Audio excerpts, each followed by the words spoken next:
পাকিস্তান রাষ্ট্রটা বানাইছে কারা? আজকের পাকিস্তানিরা কিন্তু পাকিস্তান রাষ্ট্র বানায় নাই, বাঙালিরা বানাইছে পাকিস্তান রাষ্ট্র। তারা কখনোই আলোচনাটা করেন না তার জেনারেশন কিভাবে ফেল করেছে, কোথায় কোথায় ফেল করেছে, যে আজাদির লড়াইতে কোনো দাড়ি নাই, এরপর আর একটা গণ অভ্যুত্থান হবে কিনা, আবার মানুষকে জীবন দিতে হবে কিনা, এই রিয়েলিটি গুলো রয়ে গেছে। সেই জায়গাতে আমি বরাবরই খুবই আশাবাদী মানুষ। হিস্ট্রির ছাত্র, ইতিহাসের ছাত্র হিসেবে আমরা দেখেছি যে ব্রিটিশ পলিটিক্সে একজন বিখ্যাত লেফটিস্ট পলিটিশিয়ান আছে, টনি বেন, মারা গেছেন। অক্সফোর্ড ছাত্র ইউনিয়নের একসময় প্রেসিডেন্ট ছিলেন এবং তার নেতৃত্বে হিটলার যখন ক্ষমতায়, তখন অক্সফোর্ড ছাত্র ইউনিয়নে একটা বিখ্যাত ডিবেট হয়েছিল, whether the students shall fight for the king, মানে আমরা এই ছাত্র সমাজ নতুন করে যদি আবার একটা যুদ্ধ লাগে, হিটলারের বিরুদ্ধে যুদ্ধ করতে হয়, তাহলে যুদ্ধ করবো কিনা। এবং ছাত্র সংসদ তখন বিপুল ভোটে তার নেতৃত্বে প্যাসিফিস্ট আইডিয়াতে ভোট দিয়েছিল যে আমরা যুদ্ধ করব না, কারণ প্রথম বিশ্বযুদ্ধ তখনও very fresh in their collective memory. তো সেই জায়গাতে আমাদেরও এই টনি বেনকে কেন মানে আমাকে রেলেভেন্ট মনে হচ্ছে এখন, তার ডায়েরিতে জেনারেশনাল ফাইট বলে একটা জিনিস তিনি এক্সপ্লেইন করেছেন, যে প্রত্যেক জেনারেশনের একটা নিজস্ব লড়াই আছে। আমাদের সমস্যা হচ্ছে আমার আগের জেনারেশন, আমার আগের প্রজন্ম তার লড়াইটা টায় আকারে আমার উপরে শুধু পাস করে দেয়, তার দায়িত্বের ফেলিউরটা সে নেয় নাই। এই জন্য দেখবেন যে প্রত্যেক পূর্ব জেনারেশন যারা আছেন, যারা আমাদের রাজনৈতিক অগ্রজ, তারা কখনোই আলোচনাটা করেন না তার জেনারেশন কিভাবে ফেল করেছে, কোথায় কোথায় ফেল করেছে, এবং ওই ফেলিউরটাকে আমরা কিভাবে নতুন ডেলিভারি আকারে এখানে যোগ বিয়োগ করতে পারি, কাস্টমাইজ করতে পারি। সেই জায়গাতে আমরা বোধ করছি যে 24-এর গণ অভ্যুত্থানে একটা জেনারেশনাল ফাইট আছে। 71 যেভাবে আমাদের বাবাদের জেনারেশনাল ফাইট ছিল, তার বাবাদের, আমার দাদার যেভাবে 47 একটা জেনারেশনাল ফাইট ছিল, 90-তে আমার বড় ভাইদের একটা জেনারেশনাল ফাইট ছিল, তেমনি আমাদেরও ছিল 24 একটা ফাইট। এবং এই ফাইটটার দাঁড়ি নাই, লড়াই, জাতি গঠন, রাষ্ট্র গঠনের যে লড়াই, এই লড়াইটা হচ্ছে কমা দিয়ে চলতে হয়। মানে এর আর একটা পরের লড়াই আছে, মানে ওই জায়গাটাকে আপনার খালি রাখতে হয়। আমরা যে ছোটবেলায় পরীক্ষায় পড়েছি শূন্য স্থান পূরণ করেন, দেখবেন যে এটা এটা এটা এটা বলে দেয়, একটা বক্স খালি রাখে শূন্য স্থানটা পূরণ করবার জন্য। তো জাতির ইতিহাসের লড়াইটা হচ্ছে আমার 24-এর পরে আর একটা শূন্য স্থান তৈরি হয়ে আছে। এটাই হচ্ছে একটা বিপ্লব, একটা পরিবর্তন, একটা গণ অভ্যুত্থান, একটা যুদ্ধ, একটা ভোট, একটা সবকিছু ম্যাপ পরিবর্তন, এই সবকিছু মিলায় হচ্ছে সেই লড়াই। প্র্যাকটিক্যালি দেখেন যে আমাদের রাষ্ট্র গঠনের যে লড়াই, পৃথিবীর ইতিহাস বলছে মোটা দাগে 100 বছরের বেশি কোনো রাষ্ট্র থাকে না। মোটা দাগে আপনি দেখেন গত 100 বছরের মধ্যে পোল্যান্ড নামক দেশটা 2বার ম্যাপ থেকে হারায় গেছে, আবার 2বার আসছে। ফার্স্ট ওয়ার্ল্ড ওয়ারে তাকে দখল করে ফেলছে, দখল করে ম্যাপ চেঞ্জ করে ফেলছে। সেকেন্ড ওয়ার্ল্ড ওয়ারে যুদ্ধই তো শুরু হইলো, ড্যান্সিং করিডোর দখল করার মধ্য দিয়ে হিটলার পোল্যান্ডকে খায় ফেলছে প্রথম, আবার পোল্যান্ড তো রাষ্ট্র হিসেবে ফিরে এসছে। আবার দেখেন 100 বছর আগে কি বাংলাদেশ নামক কোনো রাষ্ট্র ছিল? ভারত নামে কোনো রাষ্ট্র ছিল? পাকিস্তান নামে কেউ ছিল? মালদ্বীপ, নেপাল, ভুটান, বার্মা, এই নামে কি কোনো রাষ্ট্র ছিল? ছিল না। তাহলে আমার আইডেন্টিটি, আমার জিওগ্রাফি কিন্তু একটা চেঞ্জেবল রিয়ালিটি। যেটা চেঞ্জ হয় না সেটা হচ্ছে ব্যক্তির স্বপ্ন। একটা কমিউনিটি, একটা পলিটি যে ডেভেলপ করে, এই পলিটির আকাঙ্ক্ষা পরিবর্তন হয় না। তারা ফ্রেম চেঞ্জ করে, কিন্তু তাদের স্বপ্নগুলো তারা ভিন্ন ভিন্ন ভাষায়, ভিন্ন ভিন্ন জিওগ্রাফিতে বাস্তবায়ন করতে চায়।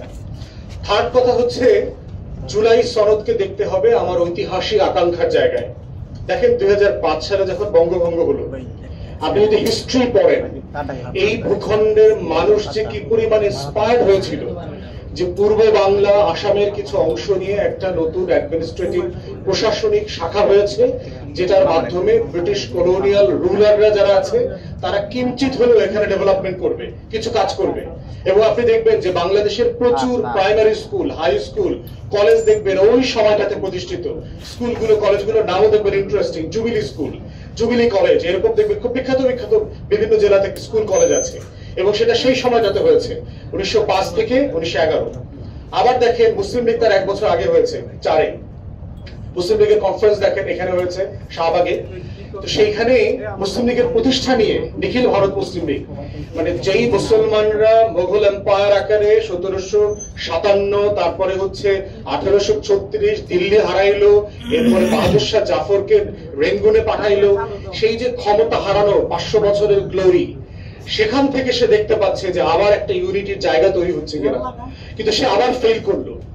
আবার দেখেন ঢাকা বিশ্ববিদ্যালয়ের প্রতিষ্ঠা 1921 যে লড়াই, নবাব সলিমুল্লাহ তার লাঠি উঠায় বড় লাটের টেবিলে থাপড়ায় বলছে যে আমার ঢাকা বিশ্ববিদ্যালয়ের প্রতিষ্ঠা পিছায় যাচ্ছে কেন, টাকা দিচ্ছেন না কেন, এবং তার বডিগার্ড কেউ তাকে গুলি করছে। এই কথাটা কেউ বলে না। নবাব সলিমুল্লাহ কিন্তু সেই গুলিতে গুলিবিদ্ধ হয়ে শহীদ হয়েছেন। 2 দিন পর তার লাশ ঢাকাতে এনে তাকে ভেরি হাই সিকিউরিটি মানে রিয়েলিটিতে তাকে দাফন করা হয়েছে। তো ঢাকা বিশ্ববিদ্যালয়ের প্রতিষ্ঠা কিন্তু এরকম একটা ইউফোরিয়া তৈরি করেছে আমার জনগোষ্ঠীর মাঝে। আবার সেই ঢাকা বিশ্ববিদ্যালয়ে পড়া প্রথম জেনারেশন তারা বোঝার চেষ্টা করেছে আমার একটা রাষ্ট্র লাগবে, আমার এই কমিউনিটির অধিকারকে তৈরি করবার জন্য। লাহোর রেজলিউশন, পাকিস্তান আন্দোলন, এবং দেখেন পাকিস্তান রাষ্ট্রটা বানাইছে কারা? আজকের পাকিস্তানিরা কিন্তু পাকিস্তান রাষ্ট্র বানায় নাই, বাঙালিরা বানাইছে পাকিস্তান রাষ্ট্র।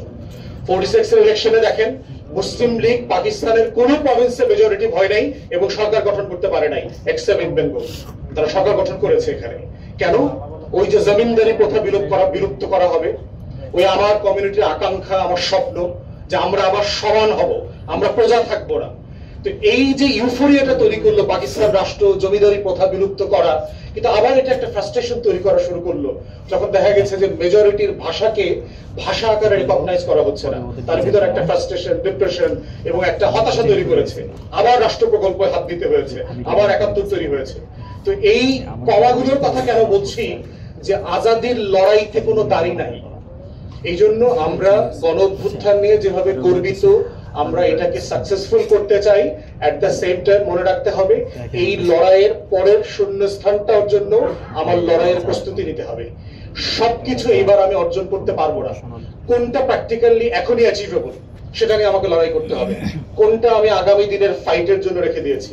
এবং ইতিমধ্যে আমি বলছি যে বাংলাদেশের আগামী গণ অভ্যুত্থানের বীজ এই জুলাই সনদে লেখা হয়ে গেছে। যেভাবে 71-এর ঘোষণাপত্রে 17 এপ্রিলে লেখা ছিল যে বাংলাদেশে 1990 হবে, 2024 হবে, এভাবেই প্রত্যেকটা আন্দোলনের ইন্সপিরেশন এবং স্বপ্ন আকাঙ্ক্ষাটা পরবর্তী গণ অভ্যুত্থান, পরবর্তী আমার জাতি গঠন প্রকল্প, আমার রাষ্ট্র প্রকল্প তৈরি বিনির্মাণের বীজ বপন করে দিয়ে যায়। অতএব সেই জায়গায় রাজনৈতিক দল এবং পলিটি আকারে আমাকে দেখতে হবে যে আমার গণ অভ্যুত্থান পরেরটা কতটা ভায়োলেন্ট হবে, আর কতটা পিসফুল হবে, কতটা ডেমোক্রেটিক হবে, এবং কতটা হাসিনাকে ফেলে পালানোর মতো করে করতে হবে। এই বাস্তবতার নিরিখে হচ্ছে আজকের জুলাই সনদের আকাঙ্ক্ষা এবং বাস্তবায়নের তরিকা আলোচনা করতে হবে। আমি ব্যক্তিগতভাবে মনে করি যে বাংলাদেশে সংবিধান আসলে এখন নাই, ডিফ্যাক্টো ডেড। এই সরকার 106 এর সরকার না, 106 এর সরকার এটা না। পলাতক ক্যান্টনমেন্টে থাকা বিচারপতি দিয়া অ্যাপেলেট ডিভিশনে জাজমেন্ট হয় না।